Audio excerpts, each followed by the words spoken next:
Hello, I'm Kimberly Powell, and this is Showbiz Mums, a podcast about mums working in theatre and how they juggle the chaos of parenting plus an 8-show week.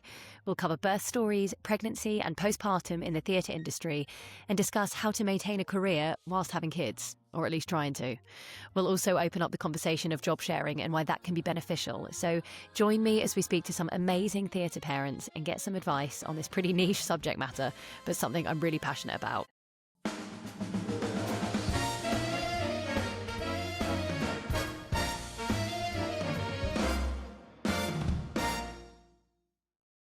There is a trigger warning for this episode. We do discuss eating disorders and body image, and Steph talks us through some of her own experience with that. So if you're not ready to listen, please come back another time.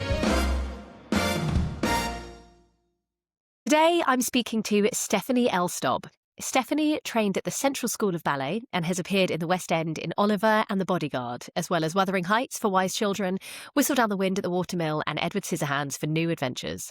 She's appeared in productions of Kiss Me Kate, Merry Widow, Amadeus in Chichester, and La Boheme at the Royal Albert Hall, as well as lots of film work, including Beauty and the Beast and The Avengers. Most recently, she was dance captain in the National Theatre's production of The Ballet Shoes. Stephanie is also the co-founder of Iris Clinic, a clinic specifically for performers and creatives who struggle with their relationship with food or their bodies. I can't wait to get chatting, as she's managed to do 2 international tours with her little one and her husband, who's also a performer. So, hiya, Steph. Thanks for joining me today. I'm excited to talk to someone whose partner is also in the industry, and you're both doing it at the same time. Yeah. It's always the juggle struggle, but hey, we survive. I'm still living. He's still living. That's all that matters. How old is your son now? He's 4.5. So he starts school in September. Okay. Which just is mad to say. Yeah, mad. Oh. And where did you and your partner meet? We actually met in the Shakespeare pub next to Sadler's Wells. So we were going to go see a mutual friend in Rhondda. Didn't know each other at all. He'd been workshopping Swan Lake for Matt Bourne. I was just going to the pub to meet a friend before the show. And then we were all sat on the same table and I was like, oh, he's really handsome. And I didn't really speak for the rest of the evening, really. As you do.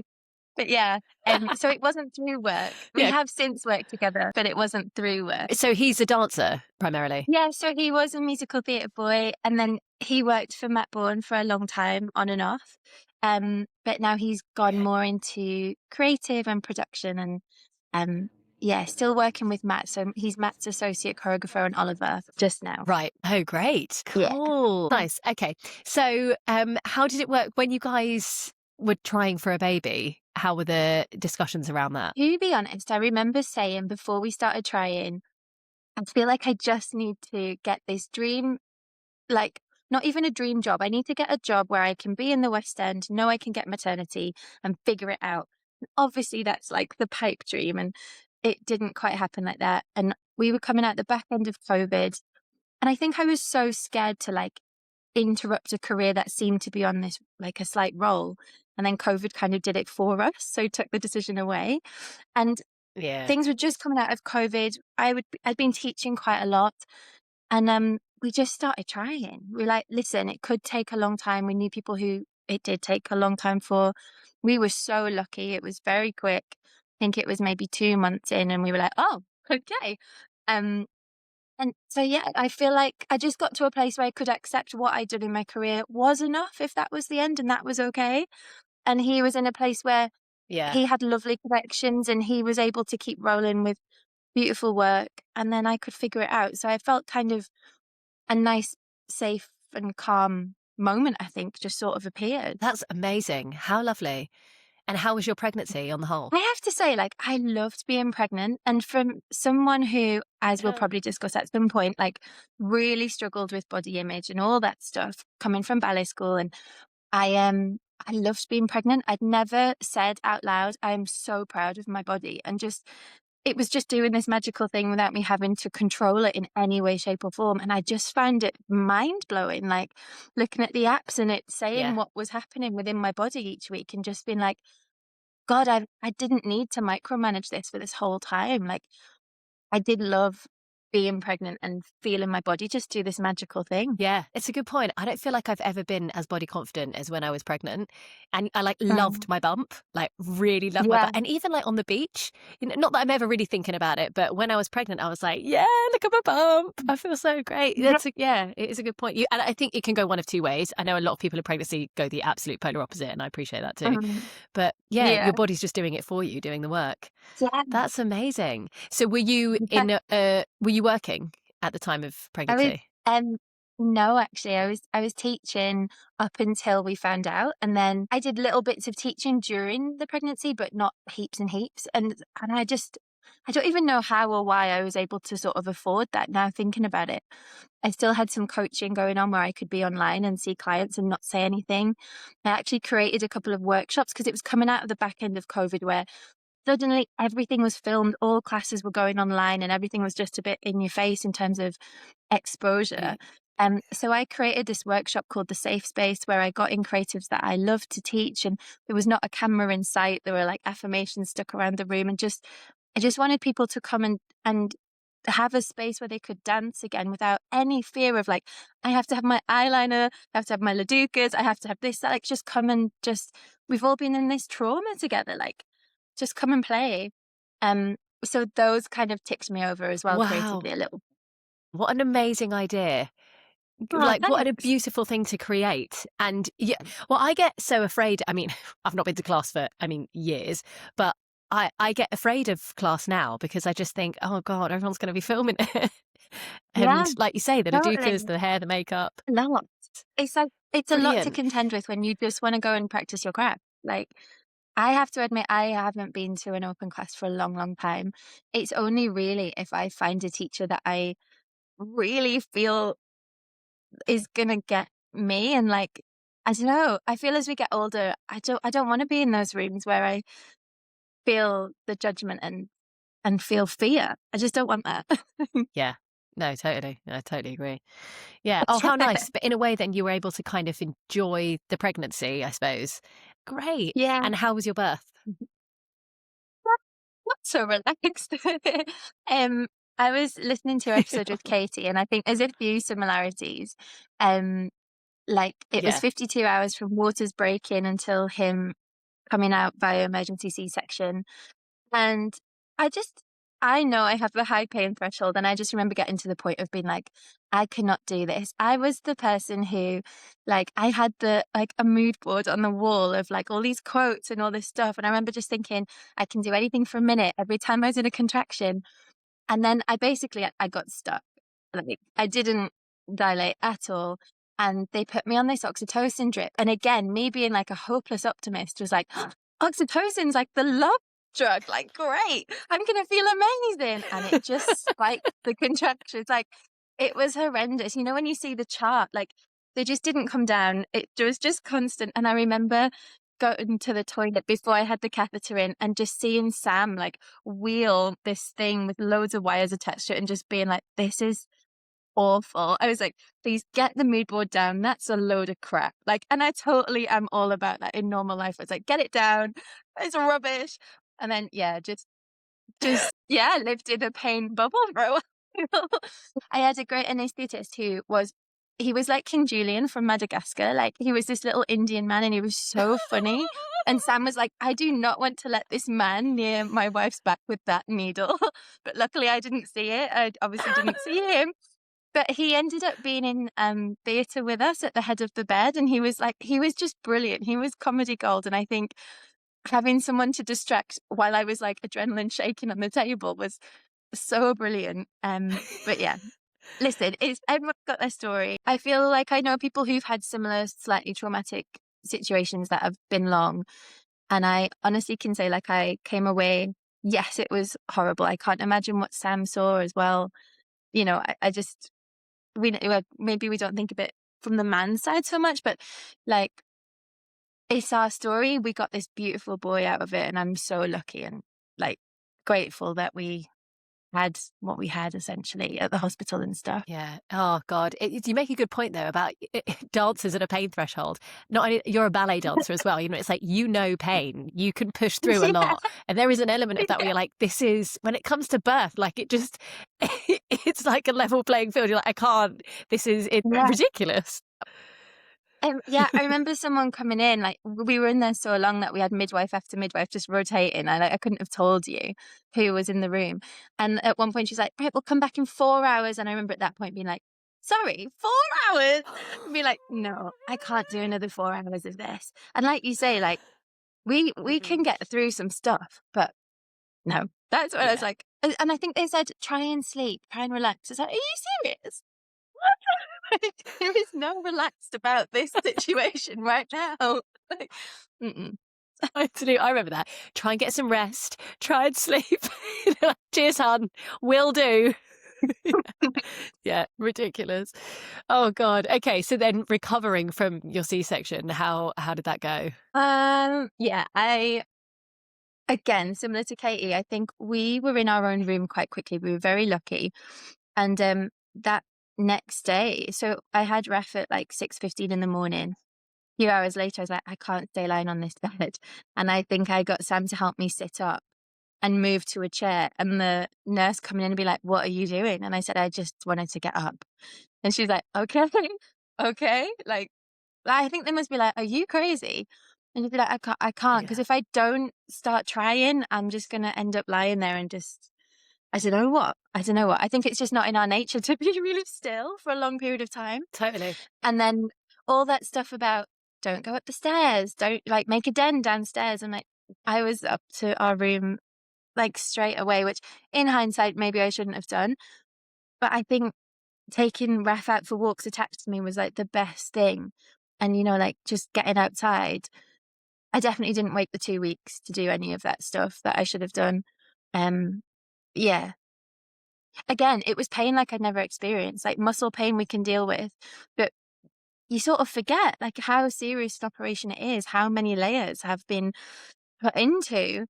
And when you can't Yeah. even sit up, which is something we just take for granted, then having to roll on your side to then sit up is like, it's just a whole new learning curve. Like, yeah. Yeah, it is that whole the physical side of it, but also the mental side of kind of going through that whole experience, the birth trauma, and then Mm, coming home and being like, I can't go upstairs. I remember thinking, I want to go for walks. I want to go out. Like, I want to be out in the outside world. But also, yeah. you kind of, the cocoon thing is a bit like, well, I don't know how sleep was for you. How was it for you? Yeah, I think just that thing of any single sound, you'd be like, what is it? What can I do? What can I fix? And I think the best thing Yeah. someone said was sit in your hands. Like, just sit on your hands. If they need something, they'll keep crying. They'll keep letting you know. Not that I wanted them to scream forever, but, you know, it might Yeah. just be that he's making a noise in his sleep. And that, I mean, it took a few weeks for me to get to that point, but just that being on high alert at all times. Um, Yeah. and also, Sam was in rehearsals for a show at the time. He was in Oh, rehearsals for okay. Wuthering Heights, actually, with Emma Rice. Um, Wow. so he was like getting up and going out. And I just remember crying like I'd never cried before. He'd come and say bye. And it just been this like guttural, like hormonal cry of like, ah, I don't know. Okay. I don't know if I'll survive this day, but I think I'll try. I think. And Yeah. we were lucky, and my parents were down for the first 2 weeks of Ref's life.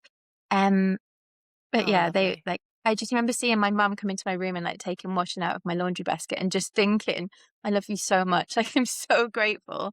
Um Oh. yeah, it's just a blurry cloud, isn't it? Oh, completely. It is. It's a blurry cloud, especially with him, with Sam going out to work as well. I think that's the bit when you, and your parents gone back. The first bit when you're by yourself and you're like, okay, we're Oh doing my this then. God, yeah. Yeah, my parents actually left the day the health visitor came for the 2 week check or the 10-day check or something. And Yeah. I was just crying and she's like, are you okay? And I was so Oh, scared babe. she was going to think that I had something wrong or that I had postnatal depression, or not that there's anything wrong with that, but I was so nervous she was going to put a label on me that wasn't true. I was Yeah. just scared of my parents leaving, honestly. Yeah. And I feel like you think that the world should have shifted in some way when you step outside with this brand new thing that you're protecting with your life. And it's just the Totally. same. And it feels like everything's a different shade and everything's, I don't know, it feels like the air's different, but nothing else has changed. That is the perfect description. No one's ever said it like that. That's exactly how my husband and I, we both felt it. It was like everything has shifted, but it's like the world has kept turning and everyone's going about their day. But we've got a baby. We've got a fresh new, Yeah. and yeah, everything in that moment, you're like, I remember my parents coming over and my mum, they bought champagne and my mum went, Jordan, top up. She did this top up. And he was literally like such a space cadet at the time. He was like, yeah, okay. Because they were just like, we're here for champagne, wet the baby's head. Whereas we were like, Yeah. everything is different now. Like, Yeah, we're in survival mode. but It's not champagne time. yeah.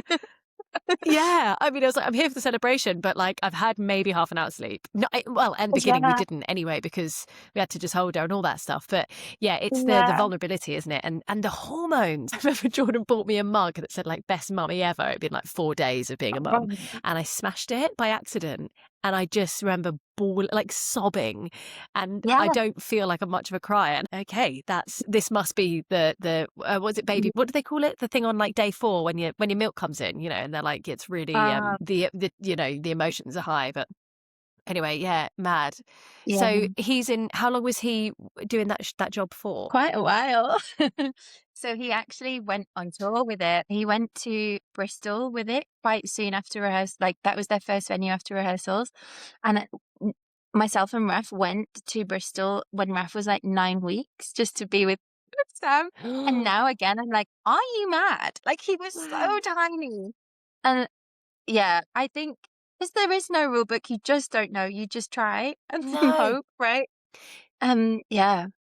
I love Madness. that, and again, they're a bit more portable at that age anyway, because it's hard for you. I think it's toughest Mm, on you or the primary caregiver, but ultimately yeah. the baby, you're like, well, I'll take you a bit like Lauren Hall. She's like, you know, in the first year you can kind of do Yeah. anything, but Yeah. within reason. But yeah, Yeah. I don't know. So how was it? Yeah. So we literally just went to Bristol in that tour, and then we challenged Okay, that portableness by I joined the company of Wuthering Heights. Essentially because Sam was on it and they wanted him so badly, they wanted to figure out how to make it work. Like, I think this is why I wanted to speak to you, essentially, because I wanted to share a really good story about a company that have gone like above and beyond when it comes to parents.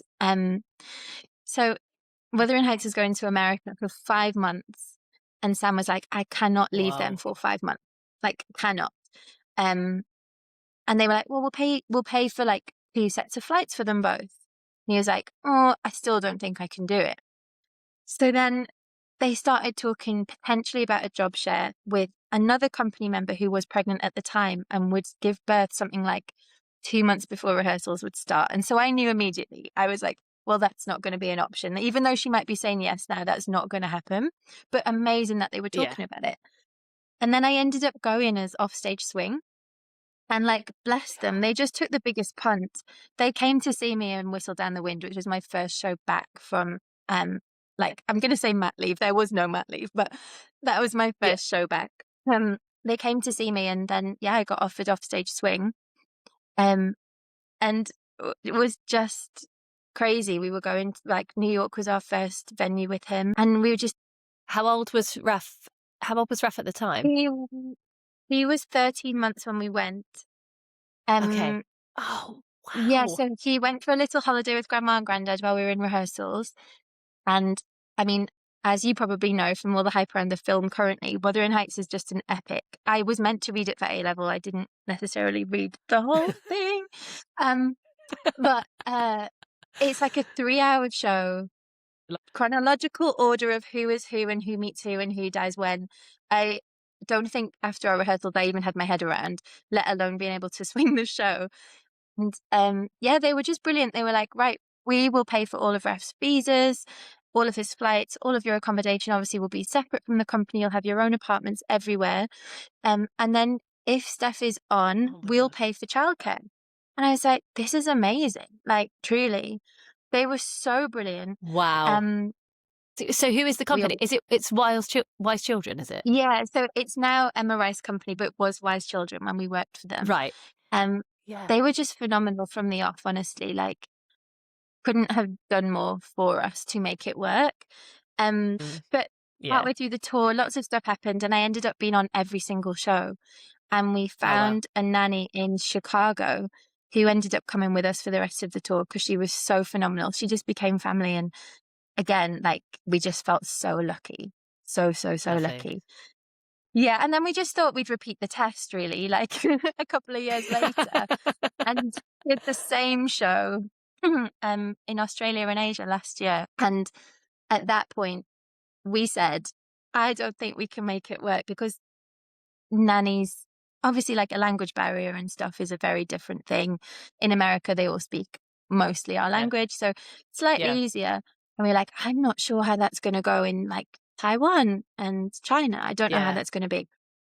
And they were like, right, we won't offer you nannies. We will jigsaw. We will pay for a family member to come with you. We'll pay for all their accommodation. And so we were able to jigsaw various family members throughout the tour to come and be in Sydney in Australia or Shanghai or Hong Kong. Like, it was unreal. Like, again, so Incredible. lucky. And yeah, and they actually said to us in an email at some point, because we were really back and forward about it and whether it could work. And also, like, it's a big ask. I know it sounds lovely to be like, do you want to come to Sydney with us? But it's a big ask to say to someone, do you want to come to Australia for like a month and a half?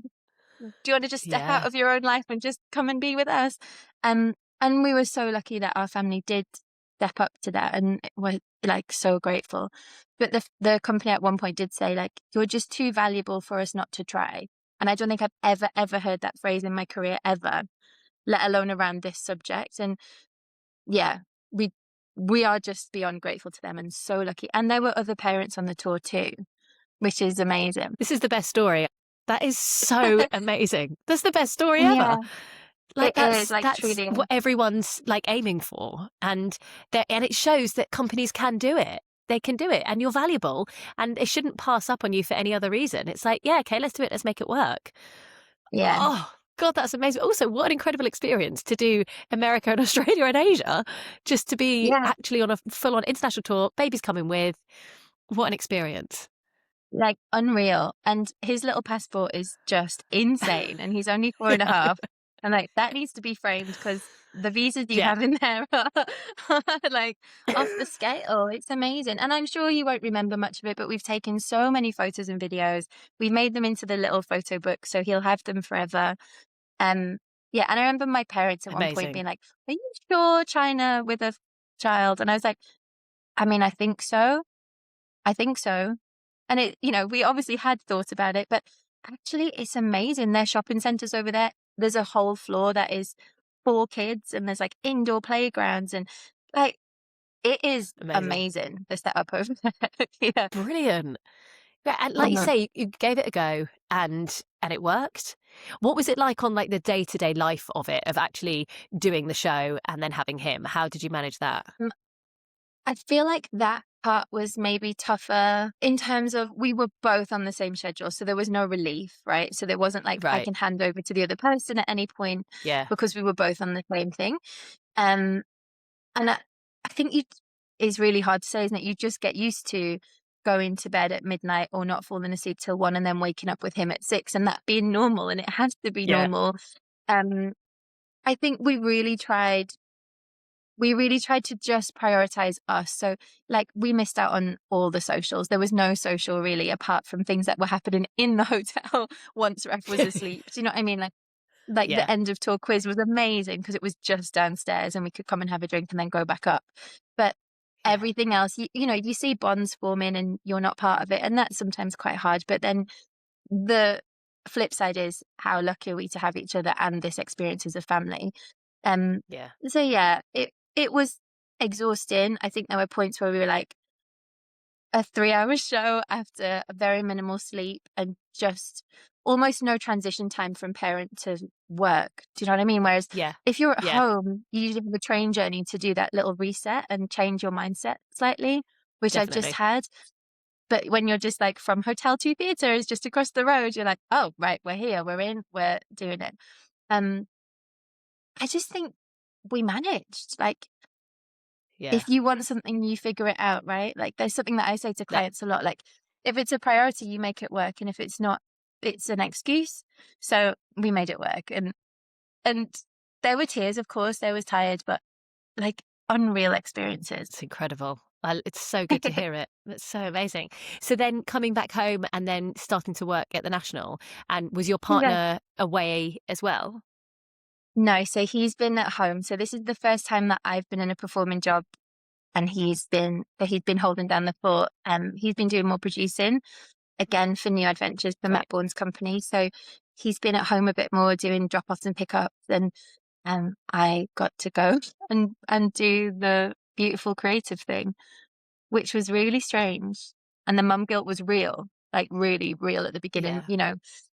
Um, The thing is they're all temporary, aren't they? It's such sometimes short things. You're like, let's do that, see how it goes, and then look towards the next thing. And like you say, he'll be starting school this year, and then that'll be a whole yeah, new kettle of fish. yeah, exactly. Then there will have to be a shift, I'm sure. Like once he's at school and his routine is paramount, then there will be a shift that has to happen. Yeah. But while it's not there, I think we're gonna we'll try and make the most of it.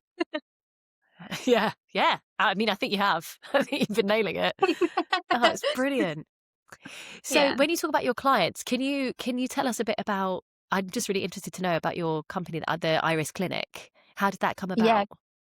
of course, yeah. So, I sort of touched on earlier, I have my own lived experience with an eating disorder from coming through the ballet sort of pathway and ballet school. And um, just before COVID hit, I was working with a brilliant company called Prep Your Rep, run by Kaylee O'Connor, Well, and yeah. I was sort of touching on maybe creating a course that involved that world. And Kaylee put me in touch with Nadia, who's now the co-founder of the clinic. The course never happened. We were sort of in development, but it never came to anything. And we sort of left it on a shelf for a while, and then we came back to it in 2023, 2024, and we're like, I think this needs to be a thing. Like, we didn't have any help or support that was really tailored to performers or the industry when we were struggling. And I still think it's such a taboo subject. People still don't want to talk about it. Yeah. Schools are still sort of in denial that it's a problem, and it Mhm. is, and there's so many contributing factors. We need to like take one challenge at a time as the clinic of what we can fix. But yeah, we both went and trained with the National Centre for Eating Disorders so we could get an actual qualification to coaching recovery. And yeah, we had a baby of a company in Iris Clinic, and we've got some amazing clients who have been so brave sharing their stories and Yeah. deciding to put themselves first and not other people's sort of warped. Incredible. Doing so I mean, starting a company, being a dance captain and having your son and being there for people. That's amazing. It's Wow. interesting that you say about your body in pregnancy then. Yeah, that you did feel fine or good.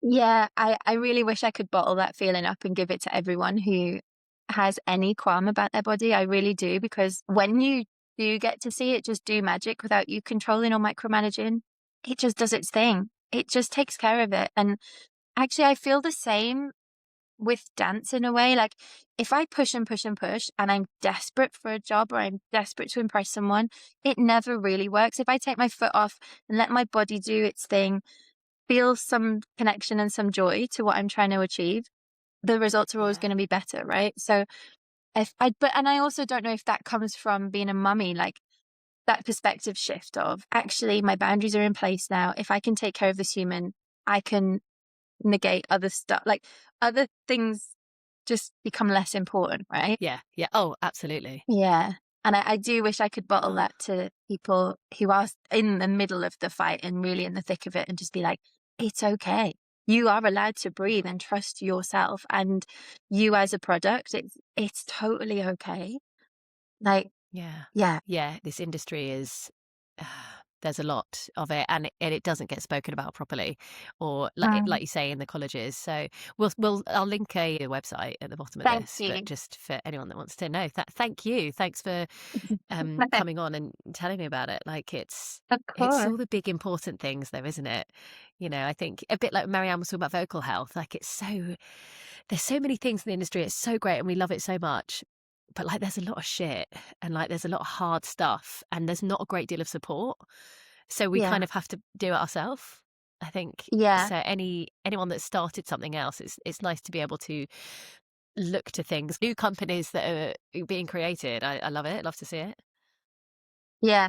I think particularly like when we're in the world of social media as well, like it's so hard.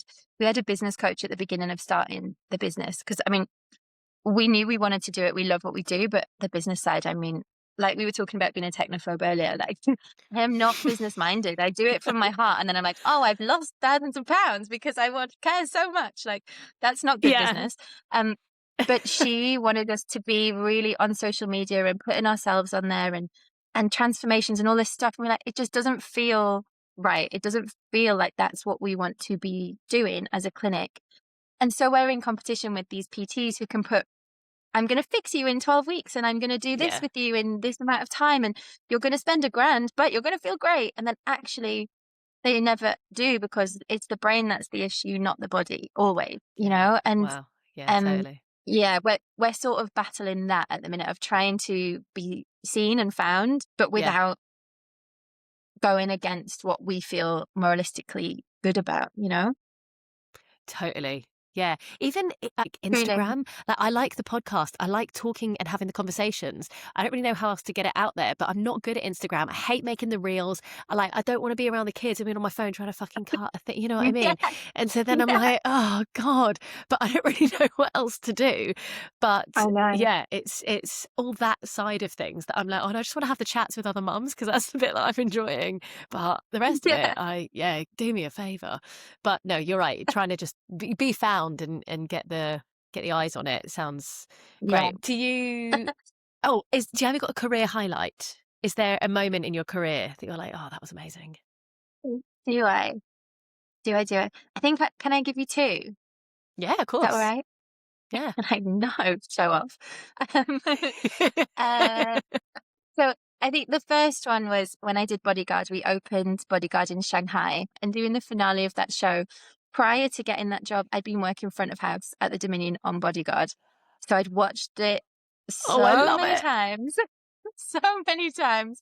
And like front of house was a definite way to survive in London, shall we say, instead of thrive. And I Yeah. just remember watching it with the best love and the best heart, but my God, was it tough. And yeah, I remember opening that and just being like, oh, I'm doing the thing that I've watched loads and loads of times. So that was for sure like, uh, okay, I'm achieving this moment. And Yeah. then Yeah. I think the second would be Wuthering Heights in New York. I ended up through illness of someone else going on for the first show in New York and opening Wuthering Heights at St. Anne's Warehouse in Brooklyn and just being like, this is nuts. And like I said, still not fully knowing the chronological order of the show and just being like, and that's like my biggest thing as a swing. I love to be like in the skin of the show and really know it. And if I don't, I'm like, who knows? But yeah, like getting to open that in America with Sam, knowing that Ref was safe in an apartment with someone like was amazing. That honestly gave me chills. That's incredible. What an amazing Yeah. career anyway. But yeah, fuck, that's a Oh. really good one. And do you have, obviously, I've not given you any time to think about it. Do you have a parenting highlight? Like, is there a moment where you're like, oh, he did this and it just was amazing? Such an amazing question. Such an amazing question. There's so, and like, obviously I'm biased, but he's amazing. So I'm like running through a bit of a Rolodex. I'm like, he's brilliant and he melts my heart all the time. This is Yeah. not it, but I came back from judging a competition this weekend and him and Sam came to pick me up from the airport and he's always been super good with words and like his vocab is unreal. And Oh, he well. just said to me in the airport, he just went, Mummy, family's not a family without you. And I just like, right, well, that's Oh. me crying. Me done. Like, good, good, good. I Yeah. think Oh, I think maybe a parenting highlight was my first job after having him being at the watermill, and I was associate choreographer to Tom Jackson Greaves, who again really went out of his way. Like, it's not a big institution, right? It's very people led, heart led, and Tom is that as well. And I I think having Ref in our accommodation and him being accepted by the cast and the creatives and like yeah. seeing him come to work with Mummy and just sitting and looking at all the lights and we we were doing a cleaning rehearsal of something and him just sat watching everything. I was like, I think I've done a good thing. Like, do you know when you just like it Yeah. fits. It's okay. Yeah. It's working. I think that might be Yeah. it. So lovely. That's perfect. Yeah. I think I've done good. Oh, that's I think so I'm all right. great. Yeah. I mean, yeah, he's amazing. He came to the National actually, and it's the first time he sat through the whole show. So at the National, they have a director's Oh, box wow. at the back of the stalls, which is really cool. Right. And he sat in there. He just, I don't know what it is. I think it's because I've taken him away and he's been around creatives. I don't know how you feel about your little ones being like this, but he's so confident around people and like will just chat and he'll hug everyone. And so he came to watch the show and sat in the director's box. And I don't know, I had like a semi-toughish time on Belushi's being dance captain. And I think it's different when you're working for an institution rather than a people-led smaller company, potentially. But that's probably another Yeah. conversation for a different podcast on another day. I found it quite tough and I felt like I almost wanted to parent lots of the company, but it's not my job to. And that was hard. So actually bringing Raf to the theatre and seeing him experience this world that I'd been really, really intensely like stuck into, um, was amazing. And he is just hyper confident when he wants to speak to people. He wants to go and tell people what he thought and he wants to have hugs with everyone. And again, like just seeing him bring joy to other people when that's our job is the best. I don't know how you feel about your little ones, if Oh, they're oh, similar, being around creatives and stuff, but that he's just yeah. amazing. And I'm so nervous about like school numbing that out of him in some way. And I really hope it doesn't. I hope they Yeah. celebrate it and allow him to stay curious and ask questions and stuff. Um, but yeah, just seeing that now in its Totally. like most naive, beautiful form is just amazing. That's so gorgeous. How lovely. Oh, Yeah. great. Oh, thank you so much. Thanks so much for coming You're on and so sharing your welcome. story and You're everything with the welcome. business as well. Like good luck with it all. And I'll Thank definitely be you. following along and seeing where you all pop to next. But and good luck with school. Likewise. Thank you so much. Oh, I absolutely love that conversation with Steph. And to find her, she is on Instagram at Steph Elstob, or you can find the Iris Clinic at Iris Clinic UK. And they also have a podcast. I've since listened to every episode and strongly recommend it. I actually think I'm a bit low-key obsessed with Steph. And her co-host both have the softest, smoothest, calm voices. But also the subject matter, of course, it's something I would wager a large percent of people listening, or those that have been in the industry at some point in their lives, has had some sort of connection or maybe disconnection with their bodies and how it is perceived by the industry, because sometimes it directly impacts whether we get a job. At times, not always, but there might be some relatable crossover for some people. So go and check out their website. It's irisclinic.co.uk. Such a good chat. Thank you again for being here, and I will see you next week.